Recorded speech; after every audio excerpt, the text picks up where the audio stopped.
కూర్చురు ఏంది ఏం కథ అనేది పూస కూర్చున్నట్టుగా తోసిపోకుండా అరుచుకుందాము. చలో ఇక మరి పోదాం ముందుగాల మహాపత్రిక. ఇంట్లో ఏమొచ్చిందయ్యా? ఓ అమ్మా అదురు జ్వరము పట్టుకున్నాదో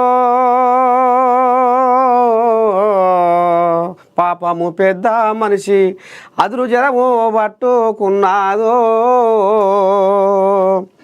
ఏమంట జూను వచ్చే అదురు జ్వరము పట్టుకుంది వరుస మీద వరుస పెట్టి విచారణ జరుగుతుంది. ఒక దిక్కు అయ్య విచారణ, ఇంకో దిక్కు కొడుకు విచారణ, జూను మొత్తం విచారణ విచారణ విచారణ.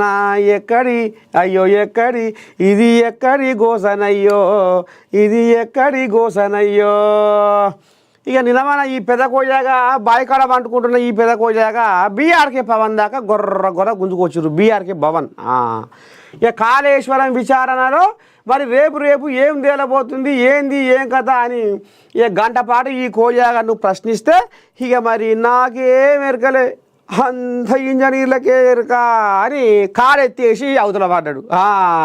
ఇక అంత మునిపేమో నేనే డిజైనర్ను, నేనే కాళేశ్వరం ఇంజనీర్ను, పెద్ద ఇంజనీర్ను నేనే. మరి నేను చిన్నసనోలా 80,000 పుస్తకాలు చదివితే నా మైండ్ ఎంత ఉబ్బి ఉండాలి. ఆ ఉబ్బిన దాన్ని మొత్తం కరగదీసి కరగదీసి కరగదీసి ఇంత ఉన్న మెదడును గింత వేసి నేను కాళేశ్వరం గట్టినా అని గతంలో చెప్పుకొచ్చిండు. ఏది ఇప్పుడు బాయికాడ పండుకుంటున్నా ఈ పెద్ద కోళ్ళగా. ఇప్పుడు నాకేం ఎరకరే అంతా ఇంజనీర్లకే ఎరక అని కాడెత్తేసి తోక ముడుచుకొని పోయిండు. ఇక మరి ఇది ఎట్టట్లా ఉంది కథ. ఇప్పుడు సోషల్ మీడియాలో కోడై కూస్తుంది. ఆనాడేమో అట్లా మాట్లాడుతుంది, ఇవాళ నాలుగే మళ్ళీ వేస్తే జనాలు ఒక్కరు ఒక తీరుగంటలేరు సోషల్ మీడియాలో. ఏం చేయదు ఎట్ట చేయదు అని ఇప్పుడు ఇక ఈ కోళ్ళకు అదురు జ్వరం పట్టుకుంది. అదురు జ్వరం పట్టుకొని ఇప్పుడు ఏఐజీ ఆసుపత్రికి ఇక మరి దవాఖానకు పోతుండట. మొత్తానికి అయితే ఇక ఈ జూన్ నెలల కల్వకుంట్ల కుటుంబానికి విచారణ నెల అయిపోయింది. జూన్ నెల కల్వకుంట్ల విచారణ నెల అనేది మాత్రము తేడతెల్లమయ్యింది. ఇక ఇంకో దిక్కు కొడుకు ఫార్ములా ఈ రేసింగ్ కేసు వ్యవహారంలో ఏమయ్యా ఓ కేడిరాములో మొన్ననే తప్పించుకొని తిరిగినావు తాంబేలు బుర్ర లేక. ఇక ఇప్పుడన్నా రావాలా నువ్వు, రేపు సోమవారం కోరిగా నువ్వు విచారణకు రావాలి అని ఇప్పుడు ఆయనకు సురుకులు పెట్టిర్రట. ఎట్ట చేయాలి ఏం చేయాలి శంకర భగవంత ఆయన కాడికి వచ్చింది కథ. ఇక ఈ కోజా కథ ఇట్లా ఉంది. ఇక పోతే ఏముంది ఆయువన్న వార్త. జూలైలో స్థానికం, ముందుగా జెడ్పీ మండల పరిషత్తులు, ఆ వెంటనే గ్రామ పంచాయతీలకు పోల్వార్. ముఖ్యమంత్రి రేవంత్ రెడ్డి యోచన, సన్నద్ధం కావాలని మంత్రులకు సూచన. జూలైలో స్థానిక ఎన్నికల నిర్వహణకు రాష్ట్ర ప్రభుత్వం రంగం సిద్ధం చేస్తుంది. ముఖ్యమంత్రి రేవంత్ రెడ్డి ఆ దిశగా ఇటు మంత్రులను అటు అధికార యంత్రాంగాన్ని సన్నద్ధం చేస్తున్నారు. జూలై ఆగస్టు మాసాలు గ్రామాల్లో వ్యవసాయ సీజన్ అయిన గ్రామాలతో ముడిపడి ఉన్న ఎన్నికలకు ఇది అత్యంత అనుకూల సమయంగా సర్కారు భావిస్తుంది. జూలైలో ఎన్నికలు నిర్వహించే దిశగా గత కొద్ది మాసాలుగా సీఎం రేవంత్ రెడ్డి యంత్రాంగాన్ని పథకాలను సన్నద్ధం చేస్తూ వస్తున్నారు.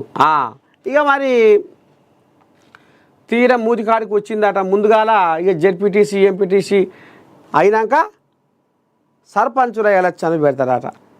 ఇక వీటికి మరి ఇక రేపు ఇక ఈ సంక్షేమ పథకాలు మరి ఎందాక పోతున్నాయి, ఏడి దాకా పోతున్నాయి, పేదోళ్ళ గడప దొక్కుతున్నాయా, నిజమైన లబ్ధిదారులకు అందుతున్నాయా, సర్కారు సంక్షేమ పథకాల గురించి జనాల గుసగుస ఏమనుకుంటున్నారు 3 బజార్ల కాడ.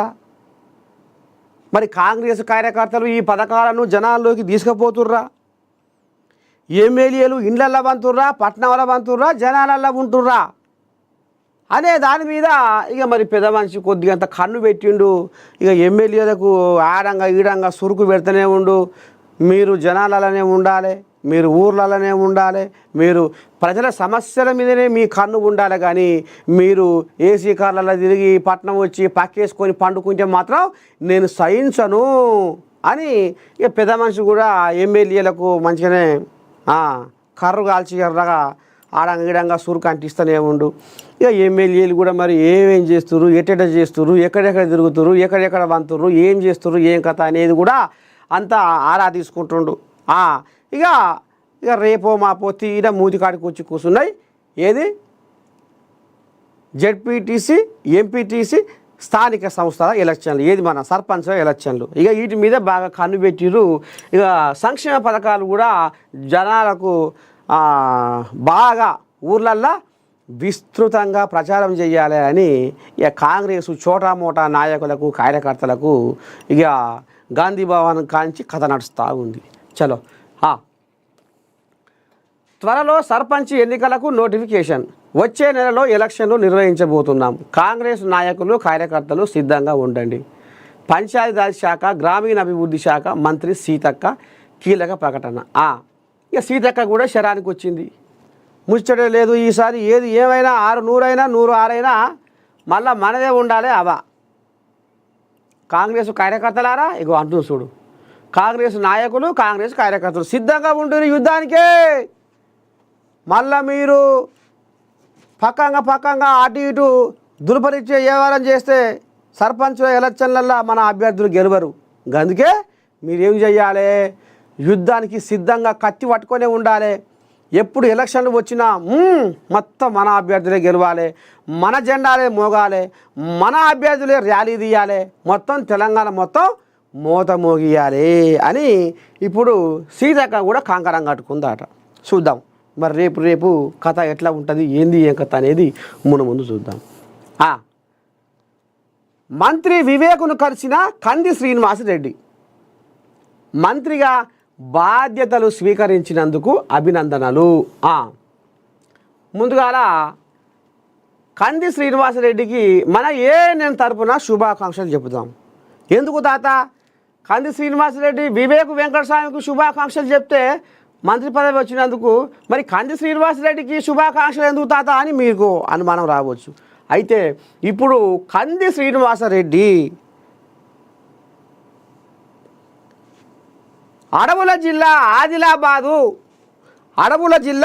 ఆదిలాబాదు రూపురేఖలు ఇంకా మారాలి. అడవుల జిల్లా ఆదిలాబాద్ రూపురేఖలు ఇంకా మారాలి. దానికోసం నేను ఏమైనా చేస్తా,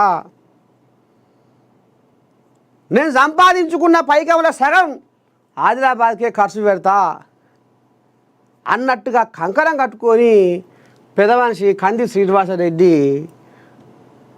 గొప్ప మానవత్వంతో ఎప్పుడో కొన్ని ఏళ్ల కిందనే కేఎస్ఆర్ ఫౌండేషన్ పేరు మీద నిత్య అన్నదానం, ఇవాళ ఒక బిచ్చగాడు మన ఇంటికి వస్తే ఒకనాడు పువ్వు పెట్టి తెల్లారి ఎవడన్నా వస్తే పోరా మీకేం పని లేదారా అంటారు.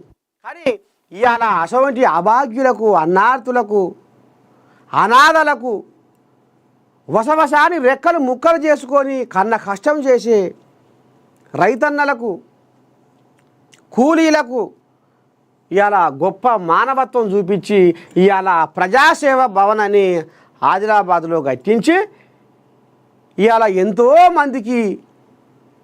ఎంతోమందికి అన్నదాతగా ఆయన అందరి నాలుకల మీద ఆయన పేరు నాట్యం ఆడుతుంది. కాబట్టి ఇవాళ నేను ఆయనకు పబ్బది బట్టి శుభాకాంక్షలు తెలుపుతుంది.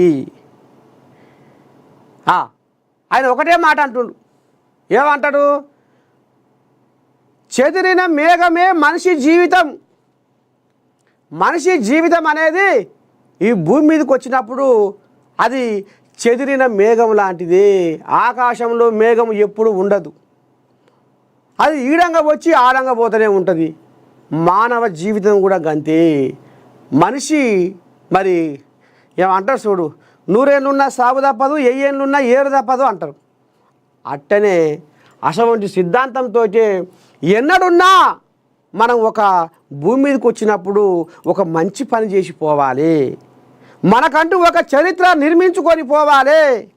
మనం 10 మంది నాలుకల మీద మన పేరు నాట్యం ఆడేటట్టుగా మనము ఒక మంచి పని చేసి పోవాలి.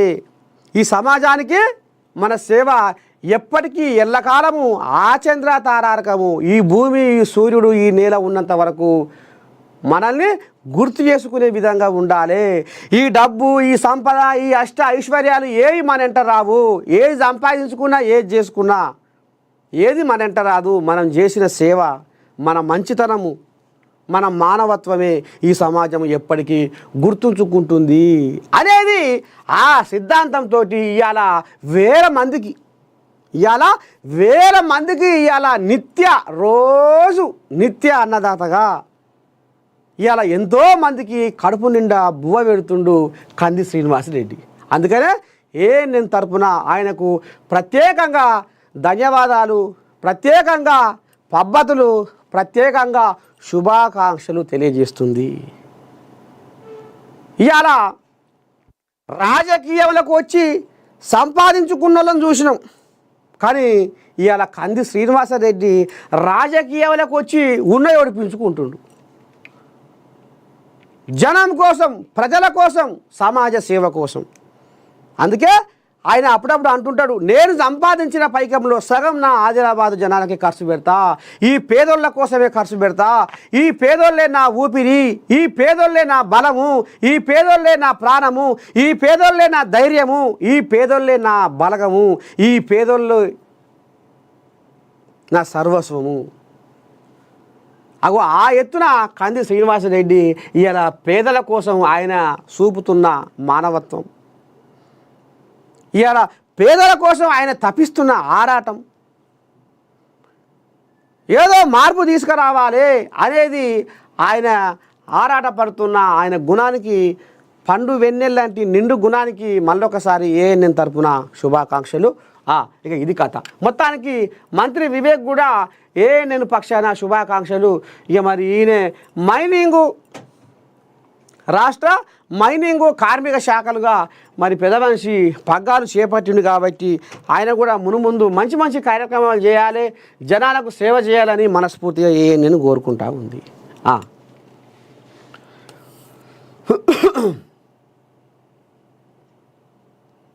ఇదేంది కథ, సామాజిక న్యాయానికే పెద్దపీట. సామాజిక న్యాయానికే పెద్దపీట. సీఎం రేవంత్ను కలిసిన మాదిగ ఎమ్మెల్యేలు భేటీ.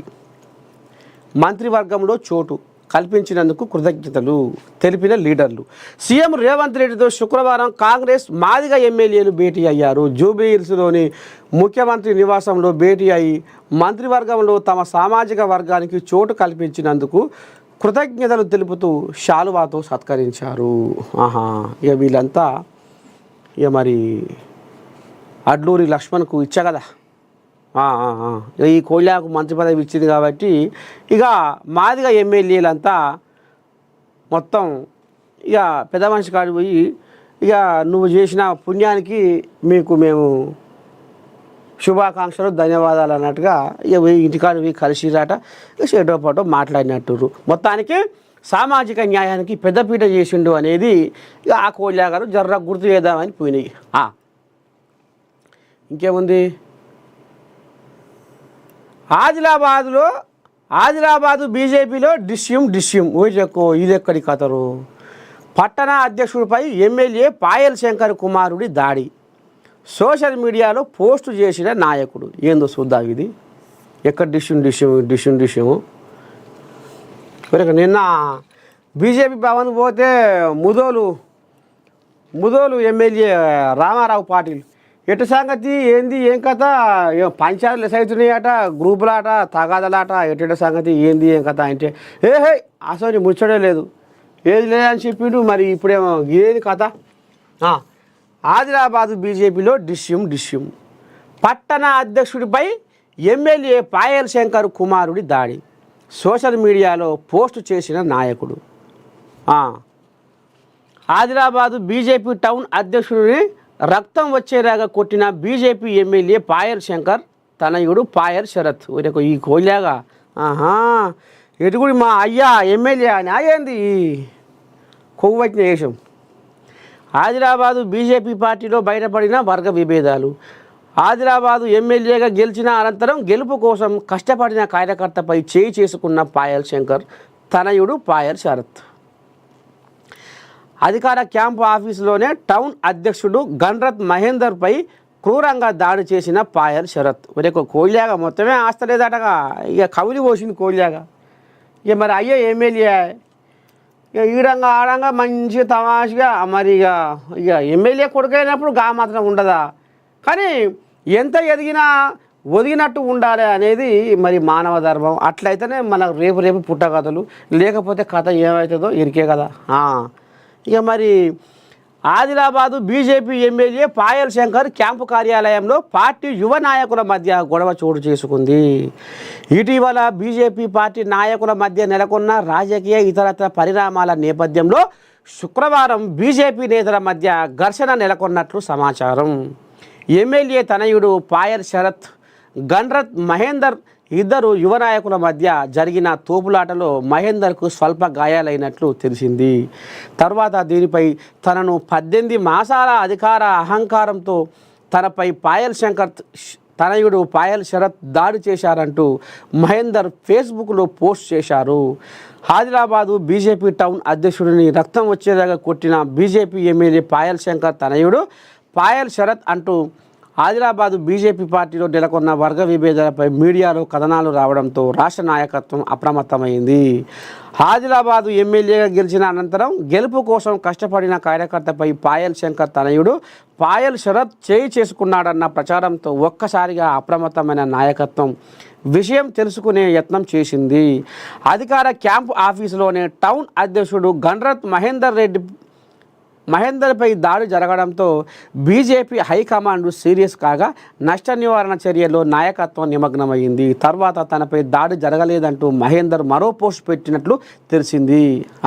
ఇక ఆడంగా ఈడంగా మరి ఎక్కడెక్కడికి వెళ్ళి ఫోన్లు పోయినాయో ఏమయ్యా, మన పరువు మనమే తీసుకుందామా, మన పరువు ప్రతిష్ట మనమే గంగలో కలుపుకుందామా అని ఇక మరి ఎక్కడెక్కడ ఏడంగా ఫోన్లు నడిచినాయో మొత్తానికి మళ్ళీ కోయిలాగా ఇక ఆడంగా మళ్ళా మాట నాలుక మళ్ళీ చేసింది. మొత్తానికి పాయల్ శంకర్ కొడుకు ఇక మరి పాయల్ శరత్ జర్రంతా కోయిలాగా జర కవిలి పోసినట్టుంది. కోయిలాగా ఆస్తలేదు. మరి కోయిలాకు ముగుదాడు వేస్తేనే బాగుంటట్టుంది. మరి ముగుదాడు తండ్రి కూడా జర వేసుకుంటేనే బాగుంటుంది. ఎందుకంటే ఇక మరి ఉరుకులాట పనికిరాదు, రాజకీయంలో ఉరుకులాట పనికిరాదు. ఓ 10 మంది మాటలన్నా పడేటటువంటి నాయకత్వం ఉంటేనే ఆయన లీడరు. ఇక మరి గిసవంటి ఉరుకులాట మరి కౌలి పోసిన కోయిలాగా మరి పగ్గాలు లేని గుర్రం లెక్క ఉరుకులో పెడితే కథ ఇంకో తీరుగా అవుతుంది. జనాల దృష్టిలో పడొద్దు. మొత్తానికి ఈల పంచాది ఇట్లా ఉంది.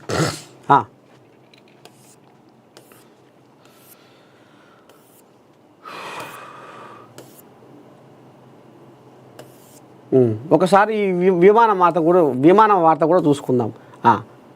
ఎయిర్ ఇండియా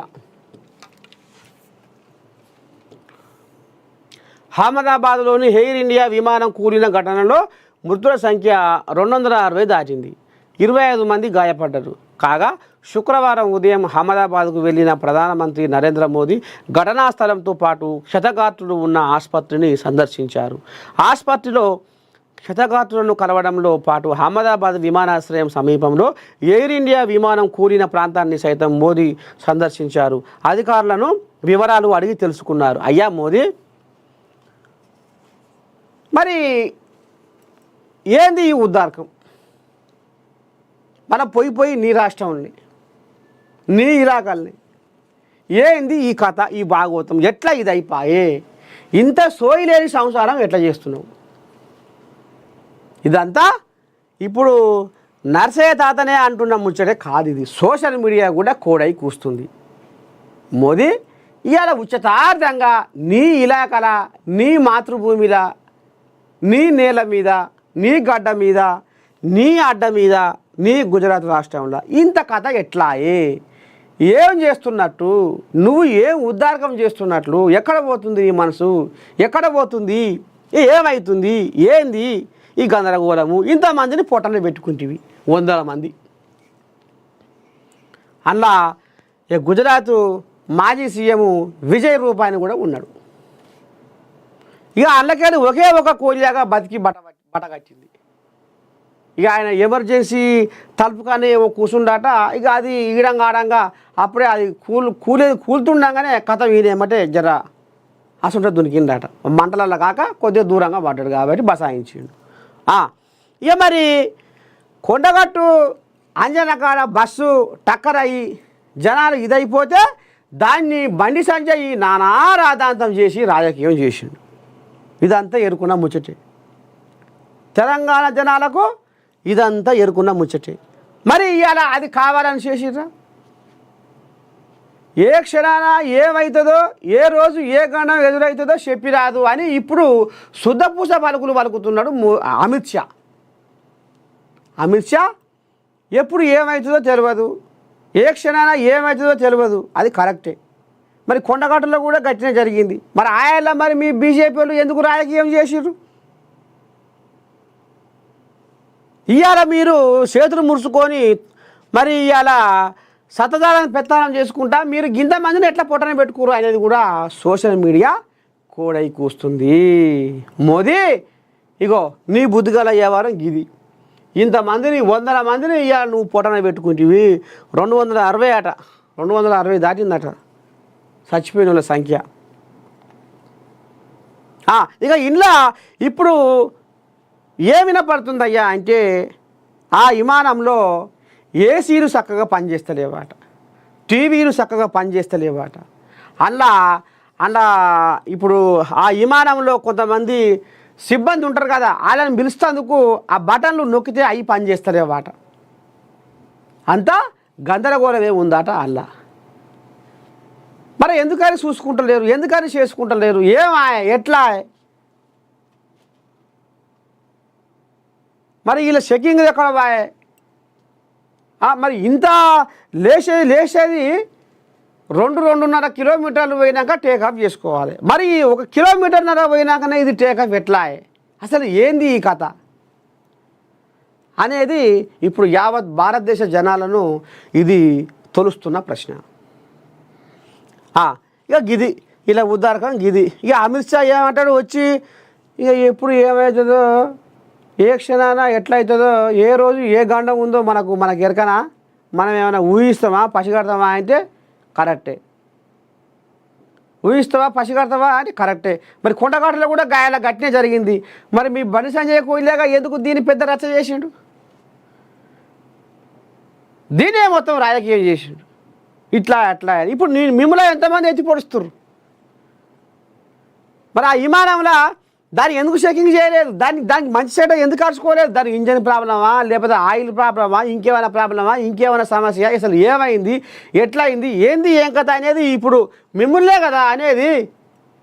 అధికారం మీదే కదా, పగ్గాలు మీ చేతుల్లోనే ఉన్నాయి కదా, పెత్తాన మీరే చేస్తున్నారు కదా, ఏ నష్టం అయినా మిమ్మల్నే కదా అనేది ఇప్పుడు. ఇది కథ మొత్తానికి. ఈ రకంగా పాపం ఇవాళ 260 మంది పైచిరుకును ఉచితార్థంగా పొట్టన పెట్టుకుంది బీజేపీ ప్రభుత్వం.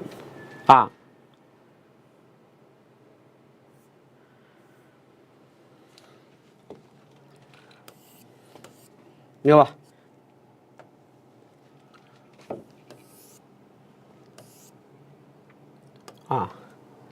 నమస్తే తెలంగాణ. ఇగో కేటీఆర్కు మరోసారి ఏసీబీ నోటీసు జారీ. లై డిటెక్టర్ టెస్టుకు సీఎం సిద్ధమా? ఏసీబీ నోటీసులపై రేవంత్కు కేటీఆర్ సవాల్. చట్టాన్ని గౌరవించే వ్యక్తిగా విచారణకు వస్తా, ఇప్పటికీ 44 కోట్లు ఎస్ఈ ఖాతాలోనే. ఓటుకు నోటు కేసుకు 10 ఏళ్లు పూర్తయినాయి. పరిపాలన చేతగాక రేవంత్ రెడ్డి నాటకాలు. ఇకనైనా కుటిల ప్రయత్నాలు మానుకో కేటీఆర్, కుటిల ప్రయత్నాలు మానుకో కేటీఆర్. ఫార్ములా ఈ రేస్ కేసులో పదే నోటీసుల డ్రామాలు ఆపి లై డిటెక్టర్ టెస్టుకు వచ్చే దమ్ము ముఖ్యమంత్రి రేవంత్ రెడ్డికి ఉన్నదా అని బీఆర్ఎస్ వర్కింగ్ ప్రెసిడెంట్ కేటీఆర్ సవాల్ విసిరారు. ఈ నెల 16న సోమవారంన విచారణకు రావాలని ఏసీబీ ద్వారా నోటీసులు పంపడంపై కేటీఆర్ తీవ్ర ఆగ్రహం వ్యక్తం చేశారు. శుక్రవారం ఎక్స్ వేదికగా స్పందించిన అనంతరం ప్రకటన విడుదల చేశారు. ఫార్ములా ఈ రేస్ కోసం హెచ్ఎండిఏ ఖాతా నుంచి పంపిన 44 కోట్లు ఇప్పటికీ ఆ సంస్థ అకౌంట్లోనే ఉన్నాయని స్పష్టం చేశారు. వాటిని వెనక్కి తెప్పించడం చేతకాని సీఎం మరోసారి ఏసీబీ ద్వారా తనకు నోటీసులు పంపారని విమర్శించారు. హైదరాబాదు నగరానికి తెలంగాణకు ఎంతో పేరు తెచ్చిన ఫార్ములా ఈ రేసును అర్ధాంతరంగా రాజకీయ దురుద్దేశంతో రద్దు చేసి ఆ సంస్థ వద్ద ఉన్న 44 కోట్ల ప్రజాధనాన్ని వెనక్కి తెచ్చే ప్రయత్నాన్ని ఉద్దేశపూర్వకంగా పక్కన పెట్టారని మండిపడ్డారు. ఇదెక్కడి కథలు, ఇప్పటికే పశెల్లేవు సర్కారు సంతకం పెట్టేలా శాసకాలం లేక తెలంగాణ సంసారం వెళ్తలేదు, ముంగడ పడతలేదు అని ఆయన అంటుంటే ఉన్న పశల్ని ఆయన ఎందుకు తీసుకురాడు, ఎందుకు గుంజుకురాడు, ఎందుకు మలుపుకురాడు? కథ ఎంత ముద్దుగా ఉందో ఇంటున్నారులో. నేను సొక్కం పూసను అని చెప్పుకుంటుండు కేటీ రాములు. ఇదే ముచ్చట పోయి నువ్వు ఆడ చెప్పు, విచారణలో చెప్పు. కడక్ అని కడంగా పొత్తుల తిని కడకుని ఎవరు పెట్టినట్టు మొన్న నోటీసులు అనగానే ఉరికిండు, అమెరికా పోయిండు, ఆడ పండుగ చేసుకుండు. ఏది ఈ పండుగ అసలైన పండుగ ఇచ్చిపోయింది, తెలంగాణ అవతరణ దినోత్సవం పండుగ ఇచ్చిపెట్టి ఆ పండుగ చేసుకుండు. ఏది రజతోత్సవ పండుగ, పార్టీ పండుగ చేసుకుండు. బీఆర్ఎస్ పార్టీ 25 ఏళ్ళ రజతోత్సవ పండుగ చేసుకుండు. రావయ్యా, నువ్వు చేసినవు తప్పని నీ మీద ఓరి మరి మచ్చ వచ్చింది, నువ్వు అది మరి మంచో చెడో, నేను ఏ తప్పు చేయలేదు, ఏ పాపం ఎరగను అన్నట్టుగా వచ్చి నువ్వు ఏదో వచ్చి మాట్లాడు, నువ్వు నిరూపించుకో అని చెప్తే ఒక అమెరికా ప్రయాణం రేపు పోయేది ఉంటే ఇయ్యాలని బిస్తరు కట్టిండు. తట్ట బుట్ట చదువుకొని ఒటికాల మీద లేసుకుంటా ఉరుకులు పెట్టి అమెరికాలో పడి పండుగ చేసుకొని నిమ్మలపాడి వచ్చిండు. ఇవాళ 55 కోట్లు ఈ ఫార్ములా ఈ రేసింగ్ ఇది పెట్టి 55 కోట్లు ఇవాళ బయట దేశం కంపెనీకి పంపిండు మూట అనేది ఇప్పుడు మచ్చబడ్డది. పో విచారణకు పోయి ఇంకా ఆ విచారణలో ఏం చెప్తావో చెప్పు, ఏం మాట్లాడతావో మాట్లాడు, నీ తప్పేంది, నీ కథ ఏంది, నీ కార్ఖానేంది, లేకపోతే నువ్వు శుద్ధ పూసవా, నువ్వు సొక్క పూసవా, నువ్వు రామసక్కని రామయ్యవేనా అనేది తేలుతుంది. ఈ కోడియాకు ఇదివరకే నోటీసులు ఇస్తే హైకోర్టులో పడ్డది. హైకోర్టు మెట్లెక్కితే హైకోర్టు ఆయన కేసు కొట్టేసింది. ఇదంతా కాదు అంటే మళ్ళీ సుప్రీంకోర్టు పోయిండు. ఇక సుప్రీంకోర్టులో కూడా కథ ఇదంతా కాదా, నువ్వు అసలు నువ్వు చేసిన ఉద్ధారకం ఏంది, నువ్వు చేసిన కథ ఏంది, గది నువ్వు నిరూపించుకో ఏమైనా ఆధారం ఉంటే అని అక్కడ కూడా చెవులు విండి చేతులు పెట్టింది. ఇక తోక ముడుచుకొని ఇప్పుడు ఈయనే ఇక ఇదోటి అదోటి లేని పోనివని ఇప్పుడు కాయకర బీకర ఇక కషాయం అంతా కక్కుతుంది ఈ కోళ్ళగా. అప్పనంగా 55 కోట్లు విదేశీ కరెన్సీ రూపంలో బయట దేశం కంపెనీకి పంపించి ఇప్పుడు ఇక గిస వంటి డ్రామాలు ఇక కేటీఆర్ ఈ రకంగా కథ నడిపిస్తుండట.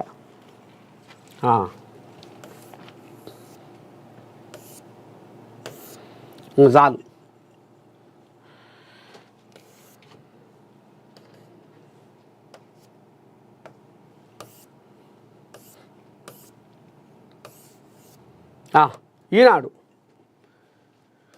ఈనాడులో ఏమొచ్చిందయ్యా, ఏం రాసుకొచ్చిర్రు? బగ్గుమన్న పశ్చిమాసియా,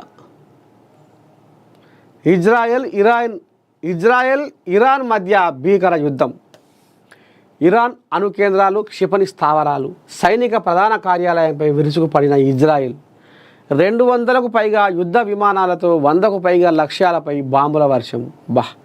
ఇరాన్ భూభాగంలోకి రహస్యంగా డ్రోన్లు తరలించి ఖచ్చితత్వంతో దాడులు, 3 కీలక సైన్యాధికారులు, అణుశాస్త్రవేత్తలు మృతి. 78 మంది పౌరుల మరణం, 329 మందికి గాయాలు. తొలుత 100 డ్రోన్లతో ప్రతిదాడికి దిగిన టెహ్రాన్, తర్వాత 100ల కొద్ది క్షిపణుల ప్రయోగం. టెల్ అవీవ్, జెరూసలేంలో పేలుళ్ళు, పలువురికి గాయాలు. 2 ఇజ్రాయెల్ యుద్ధ విమానాలను కూల్చిన ఇరాన్. ఏంది యుద్ధం పాడైపోను? ఒకరికోలు చంపుకునే కథ ఏంది కథ?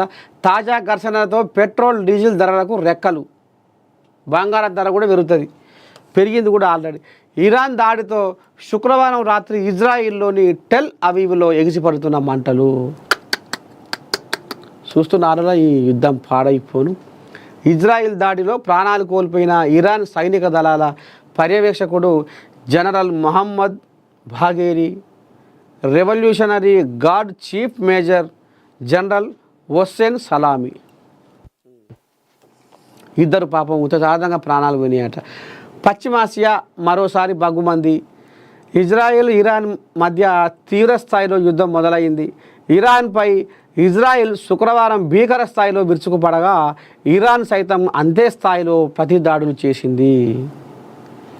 తొలుత ఇరాన్ అణు సైనిక స్థావరాలు, సైనిక ఉన్నతాధికారులు లక్ష్యంగా వందల క్షిపణులు డ్రోన్లతో ఇజ్రాయెల్ దాడి చేసింది. గురువారం అర్ధరాత్రి దాటిన తరువాత ప్రారంభమైన దాడులు శుక్రవారం సాయంత్రం కూడా కొనసాగాయి.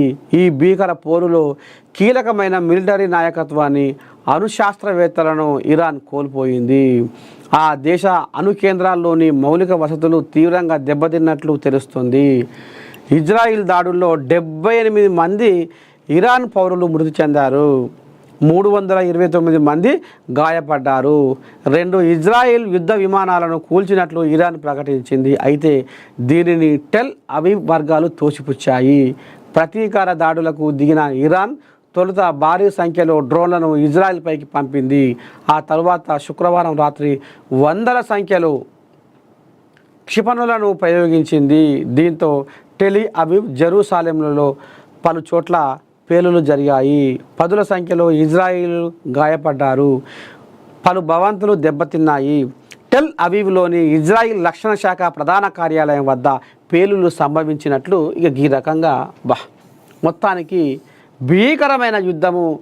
ఒకరి మీద ఒకరు నువ్వంటే నువ్వు ఐసికి తైసి అన్నట్టుగా మరి ఈ రకంగా ఇప్పటికే 78 మంది పౌరుల మరణం, 329 మందికి గాయాలు. ఈ రకంగా ఒకరి మీద ఒకరు ఇట్లా యుద్ధం చేసుకుంటారు. మరి ఈ యుద్ధం ఇంకా ఏడుగు దారి తీస్తుంది. ఎన్ని ఆస్తి నష్టాలు, ఎంతమంది జనాలు ఇదైపోతారు, ఎంతమంది సైనికులు ఆగమైపోతారు అనేది ఇంకా ముందు ఎంత ఉందో ఈ కథ, ఈ భాగవతము. మొత్తానికి భీకరమైన యుద్ధం జరుగుతుందిలా ఇరాన్కు, ఇజ్రాయిల్కు. 16న రైతు భరోసా, పెట్టుబడి సాయం జమకు ప్రభుత్వం కసరత్తు. అదే రోజు రైతులతో ముఖాముఖిలో పాల్గొననున్న సీఎం. రాష్ట్రంలో వానాకాలం సాగు సీజన్కు రైతు భరోసా కింద ఇచ్చే పెట్టుబడి సాయాన్ని ఈ నెల 16న విడుదల చేయాలని ప్రభుత్వం సూత్రప్రాయంగా నిర్ణయించింది. ఈ మేరకు రైతుల ఖాతాల్లో నిధులు జమ చేసేందుకు కసరత్తు చేపట్టింది. ఇటీవల జరిగిన వ్యవసాయ శాఖ సమీక్ష మంత్రిమండలి సమావేశంలో రైతు భరోసా సాయంపై ముఖ్యమంత్రి రేవంత్ రెడ్డి చర్చించారు. పథకానికి అయ్యే వ్యయంపై ప్రతిపాదనలను సిద్ధం చేయాలని ఆదేశించారు. ఆర్థిక శాఖ అంచనాలను రూపొందించి సీఎంకు నివేదించగా నిధుల విడుదలకు ఆయన ఆమోదించినట్లు తెలుస్తుంది. మొత్తానికి ఇంకా తీర మూతికాడికి వచ్చింది. సర్పంచ్ ఎలక్షన్లు, ఇటు జెడ్పీటీసీ, అటు ఎంపీటీసీ ఎలక్షన్లు ఏ రకంగా అయితే ఇక మరి మూతికాడికి వచ్చి కూర్చున్నాయో, ఇక రేపు ఇక నిన్న మొన్నటి దాకా 4 ఎకరాల లోపే ఈ రైతు భరోసా పడ్డది అనేది గుసగుస. ఇక ఇప్పుడు పంట పండించే సాగు భూములకు అంతా ఇప్పుడు రైతు భరోసా వేయాలని కంకణం కట్టుకుందట సర్కారు. ఇక చూద్దాం మరి.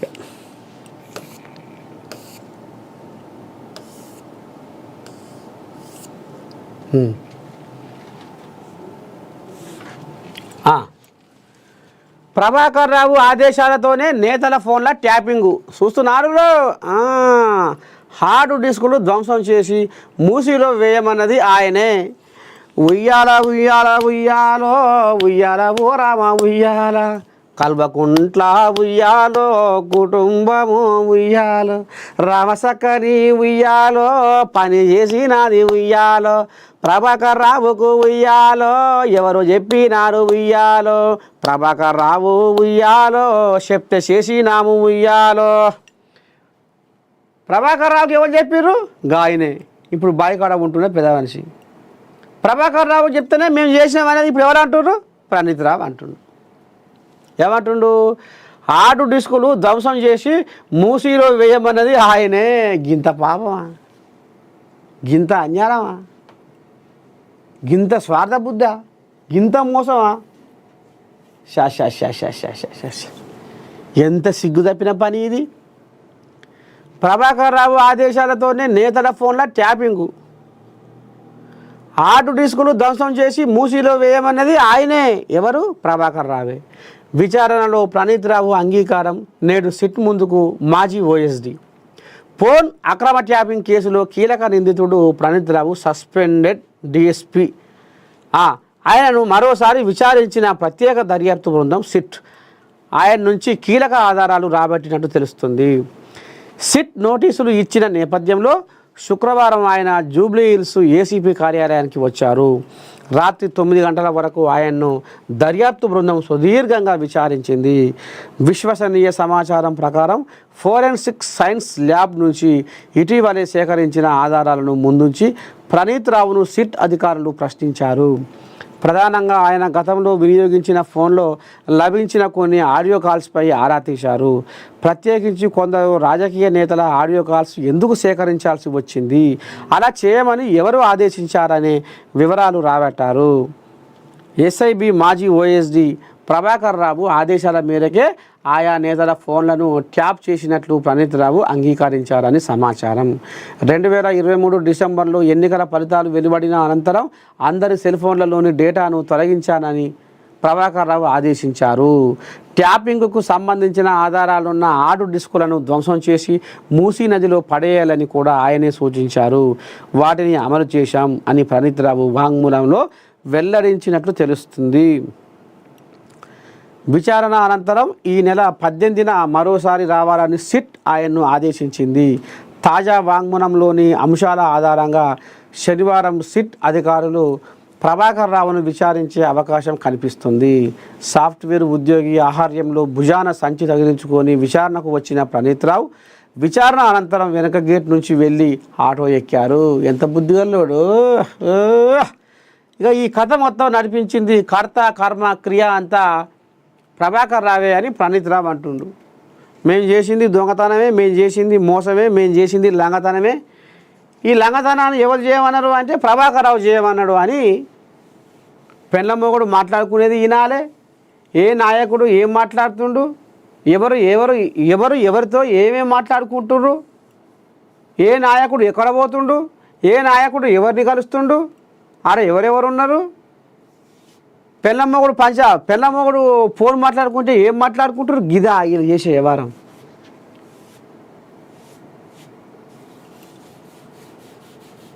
ఇక ఇదంతా చేయమని ప్రభాకర్ రావు గురువు ఎవరే, ఇక కేసీరావేనా తెలియదా లోకానికి.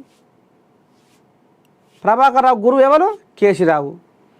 ప్రభాకర్ రావు ఏం చెప్పిండు, ఆ ఆడు డిస్కులు ఏదైతే డేటా ఉన్నదో మన దొంగతనం అంతా బయటపడేది ఏదైతే కథ ఉందో దాన్ని మొత్తం మీరు గంగల కలపాలి, మూసీలో వేసి పడేయాలి. లజ్జ తప్పిన పని, గింత సిగ్గు తప్పిన పని ఎట్లా చేసిర్రో, ఎట్లా చేయబుద్ధి అయిందో, ఎందుకు ఈ మోసం బుద్ధి, ఎందుకు ఈ స్వార్థం బుద్ధి, ఎందుకు ఈ పాపాలు.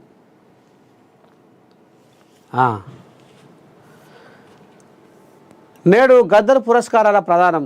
రాష్ట్ర ప్రభుత్వం ప్రతిష్టాత్మకంగా నిర్వహిస్తున్న గద్దర్ చలనచిత్ర పురస్కారాల కార్యక్రమం శనివారం హైటెక్స్లో అంగరంగ వైభవంగా జరగనుంది.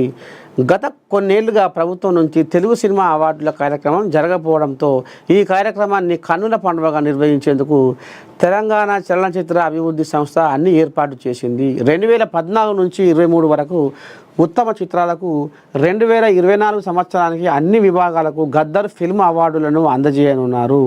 సాయంత్రం 6 గంటలకు ప్రారంభమయ్యే కార్యక్రమంలో సీఎం రేవంత్ రెడ్డి, ఉప ముఖ్యమంత్రి బట్టి విక్రమార్క, మంత్రులు, ఉన్నతాధికారులు, చలనచిత్ర రంగ ప్రముఖులు పాల్గొననున్నారు. సరే,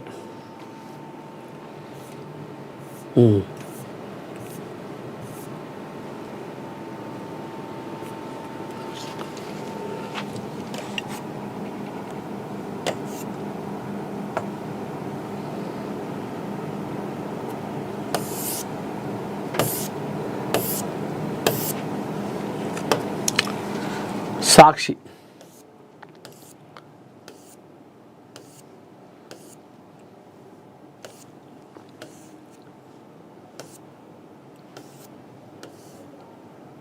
ఎడాపెడ అక్రమ అరెస్టులపై చెంపదెబ్బ. పశ్చిమాసియా రణరంగం. చంద్రబాబు సర్కారుకు గట్టి షాక్ ఇచ్చిన సుప్రీంకోర్టు. వాక్ స్వాతంత్ర్య హక్కును హరిస్తున్న ప్రభుత్వానికి సర్వోన్నత న్యాయస్థానంలో ఎదురుదెబ్బ. జర్నలిస్టుగా కొమ్మినేని శ్రీనివాసరావు హక్కును పరిరక్షించాల్సిన బాధ్యత తమపై ఉందన్న ధర్మాసనం. తద్వారా ఆయన వాక్ స్వాతంత్ర్యాన్ని రక్షించినట్లవుతుందని స్పష్టీకరణ. నవ్వడం నేరమా? నవ్వితే అరెస్ట్ చేసేస్తారా అంటూ మండిపాటు. నవ్వడం తప్పైతే తాము రోజు నవ్వుతూనే కేసులను విచారిస్తుంటామని వ్యాఖ్య. ఏపీ ప్రభుత్వ తీరును తీవ్రంగా తప్పుబట్టిన సుప్రీంకోర్టు. కొమ్మినేనికి బెయిల్ మంజూరు, తగిన షరతులు విధించాలని కింది కోర్టుకు స్పష్టీకరణ. సుప్రీం ఆదేశాలు చంద్రబాబుకు పెద్ద చెంపపెట్టు. సీనియర్ జర్నలిస్టు కొమ్మినేనిని వెంటనే విడుదల చేయాలని సుప్రీంకోర్టు తీర్పు చెప్పింది. నిరంకుశంగా, అప్రజాస్వామికంగా, అరాచకంగా వ్యవహరిస్తున్న చంద్రబాబుకు గట్టిగా బుద్ధి చెప్పింది. ప్రాథమిక హక్కులకు, స్వేచ్ఛకు కొమ్మినేని అరెస్టు తీవ్ర భంగకరమని కోర్టు చెప్పడం ముదావహం. ఎక్స్లో వైఎస్ఆర్సీపీ అధ్యక్షుడు వైఎస్ జగన్ ఈ రకంగా ఆంబాయం వెళ్ళబోసుకుండాట. ఇంజనీరింగ్ ఫీజుల పెంపు వాయిదా. ప్రైవేటు కాలేజీల జమా ఖర్చులపై నివేదిక ఇవ్వాలన్న సీఎం. టాస్క్ ఫోర్స్ తనిఖీల్లో తేలిందేమిటి అంటూ ప్రశ్న. అధ్యయనం తర్వాత చూద్దామని వ్యాఖ్య. విద్యాశాఖ ఉన్నతాధికారులతో సమీక్ష. గురుకులాలకు తాళాలు, అధికారుల తీరుపై ఆగ్రహం.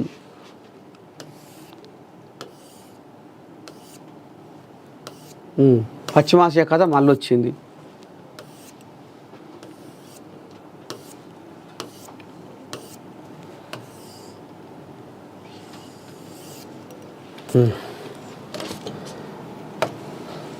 దా జ్యోతి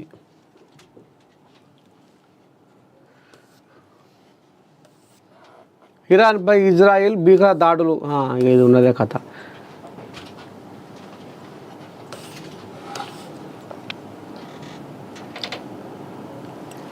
స్టాంప్ డ్యూటీ తగ్గిద్దాం, భూముల విలువలు పెంచుదాం.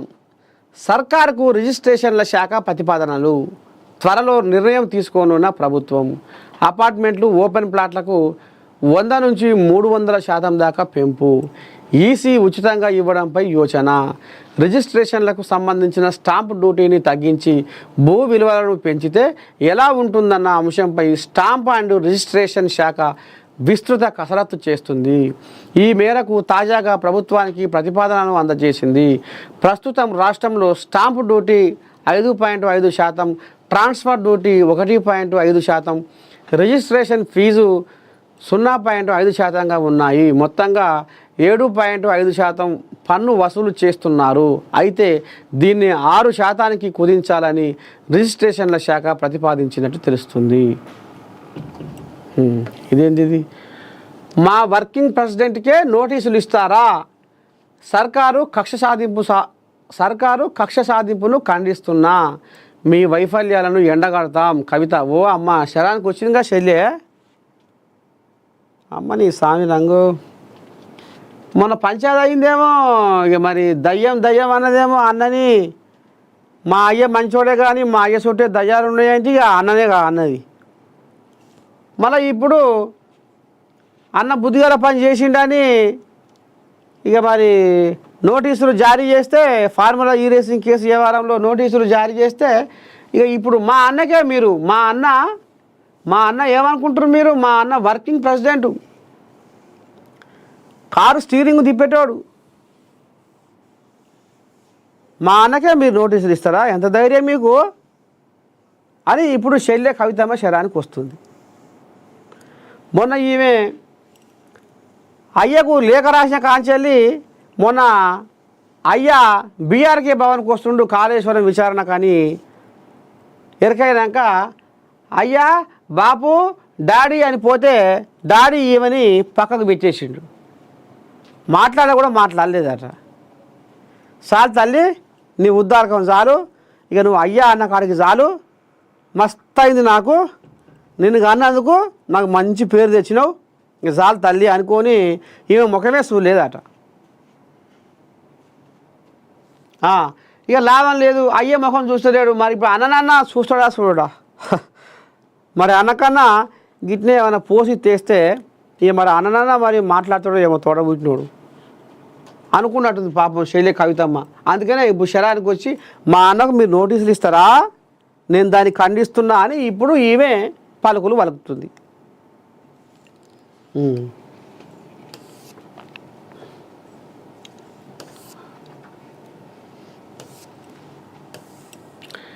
డిఏ వచ్చేసింది. 3.64% డిఏను విడుదల చేసిన రాష్ట్ర ప్రభుత్వం. జూలైలో అందుకునే వేతనంతో పాటు చెల్లింపు. ఉద్యోగులు పెన్షనర్లకు తీపి కబురు. రాష్ట్ర ప్రభుత్వ ఉద్యోగులు పెన్షనర్లకు శుభవార్త. పెండింగ్లో ఉన్న 5 కరువు భత్యాలలో ఒక డిఏను ప్రభుత్వం విడుదల చేసింది. ఇటీవల జరిగిన మంత్రివర్గ సమావేశంలో 2 డిఏలు ఇవ్వాలని ప్రభుత్వం నిర్ణయించింది. ఆ మేరకు 2023 జనవరి 1కి సంబంధించిన 3.64% డిఏను శుక్రవారం విడుదల చేసింది. ఇందుకు సంబంధించిన ఉత్తర్వులను ఆర్థిక శాఖ ముఖ్య కార్యదర్శి సందీప్ కుమార్ సుల్తానియా జారీ చేశారు. తాజా డిఏతో ఉద్యోగులు పెన్షనర్ల కరువు భత్యం 26.39% నుంచి 30.03% పెరగనుంది. ఈ పెరిగిన డిఏ 2023 జనవరి 1 నుంచి అమలు కానుంది. ఈ డిఏకు సంబంధించిన నగదును జూన్ నెల వేతనంలో కలిపి జూలైలో చెల్లిస్తారు. డిఏ బకాయిలను ఉద్యోగులు పెన్షనర్ల జనరల్ ప్రావిడెంట్ ఫండ్లో జమ చేస్తారు. కాంట్రిబ్యూటరీ పెన్షన్ స్కీమ్ ఉద్యోగులకు మాత్రం 2023 జనవరి 1 నుంచి రావాల్సిన బకాయిలో 10% సొమ్మును వారి ప్రాన్ ఖాతాలో జమ చేస్తారు. మిగిలిన 90% బకాయిలను 28 నెలల పాటు సమాన వాయిదాలలో చెల్లిస్తారు. 2025 అక్టోబర్ 31 లోపు పదవి విరమణ తీసుకునే ఉద్యోగుల డిఏ బకాయిలను కూడా 28 నెలవారీ సమాన వాయిదాలలో చెల్లిస్తారు. ఇది కథ. మొత్తానికి డిఏ వచ్చేసింది అనేది సర్కారు ఒక తీపి కబురు పట్టుకొచ్చింది. ఇదేంది? 5 రోజుల పాటు భారీ వర్షాలు. పలు జిల్లాలకు ఎల్లో అలర్టు. జడ్చర్లలో 10.6 సెంటీమీటర్ల వర్షం. మెదక్లో పిడుగుపాటుకు మహిళా మృతి. రాష్ట్ర వ్యాప్తంగా వరుణుడు ప్రభావం చూపిస్తున్నాడు. శుక్రవారం పలు జిల్లాల్లో మోస్తారు వర్షాలు కురవగా మరో 5 రోజుల పాటు రాష్ట్రంలో భారీ వర్షాలు కురిసే అవకాశం ఉందని హైదరాబాద్ వాతావరణ కేంద్రం హెచ్చరించింది. ఈ మేరకు ఎల్లో అలర్టు జారీ చేసింది. నిర్మల్, నిజామాబాదు, మహబూబ్ నగర్, నాగల్ కర్నూలు, వనపర్తి, నారాయణపేట, గద్వాల్ జిల్లాలో శనివారం ఈదురుగాలులతో కూడిన వర్షాలు కురుస్తాయని పేర్కొంది. భూపాలపల్లి, ములుగు, భద్రాద్రి, వికారాబాదు, సంగారెడ్డి, మెదక్, కామారెడ్డి జిల్లాలో ఆదివారం భారీ వర్షాలు కురిసే అవకాశం ఉందని తెలిసింది. ఇక మహబూబ్ నగర్ జిల్లా జడ్చర్లలో శుక్రవారం రాష్ట్రంలోని అత్యధికంగా 10.6 సెంటీమీటర్ల వర్షపాతం నమోదైంది. భువనగిరి జిల్లాలోని దత్తప్పగూడలో 7.8 సెంటీమీటర్ల వర్షం కురిసింది. సూర్యాపేట జిల్లా మఠంపల్లిలో ఈదురుగాలుల దెబ్బకు విద్యుత్ ట్రాన్స్ఫార్మర్లు, స్తంభాలు దెబ్బతిన్నాయి. హైదరాబాద్లోని పలు ప్రాంతాల్లో కూడా శుక్రవారం మోస్తారు వర్షాలు కురిశాయి. కాగా పిడుగుపాటుకు గురై మెదక్ జిల్లా గూడూరు గ్రామానికి చెందిన సత్తమ్మ మరణించగా మరో 2కి గాయాలయ్యాయి. జూరాల ప్రాజెక్టుకు 14,000, శ్రీశైలం ప్రాజెక్టుకు 18,444 క్యూసెక్కుల ఇన్ఫ్లో వస్తుంది. మొత్తానికి అప్రమత్తం కావాలి రైతన్నలు, కూలీలు, మరి వచ్చిపోయే వాహనదారులు, ప్రయాణికులు. ఎందుకంటే 5 రోజుల పాటు భారీ వర్షాలు ఉన్నాయట. ఇది ఎప్పుడు ఏంది ఏం కథ అనేది ఇక మరి ఉరుములు మెరుపులు వచ్చే యాళ్ళ ఉంది కాబట్టి జర కరెంటు తీగల కాడ, పెద్ద పెద్ద చెట్ల కాడ మరి జాగ్రత్తగా ఉండాలని నేను గుర్తు చేస్తుంది. ఎందుకంటే ఇక మరి 5 రోజుల పాటు భారీ వర్షాలు ఉన్నాయి కాబట్టి ఎప్పుడు ఏమయ్యేది తెలుస్తలేదు. మరి ఏడంగా ఆ కరెంటు తీగలు కూలిపోయేది, స్తంభాలు ఇదైపోయేది తెలుస్తలేదు, ఏడంగా చెట్లు కూలేది తెలుస్తలేదు. కాబట్టి జర్ర కనిపెట్టుకొని వానలు లేనప్పుడు, వర్షాలు లేనప్పుడు ఏదన్నా మీ పని ఉంటే చూసుకోరు. కానీ మరి భారీ వర్షాలు ఉన్నాయి కాబట్టి మళ్ళొకసారి మీకు నేను మీ మేలు కోరి గుర్తు చేస్తూ ఉంది. అందుకనే అందరూ తస్మాత్ జాగ్రత్త అని నేను గుర్తు చేస్తూ ఉంది. ఇంతటితోటి మార్నింగ్ న్యూస్ విత్ నర్సయ్య తాత కార్యక్రమానికి సెలవు. మళ్ళీ కలుసుకుందాం. అంతవరకు మీరు ఏం చేయాలి? చూస్తూనే ఉండాలి. నేను ఉంటా శనార్థి.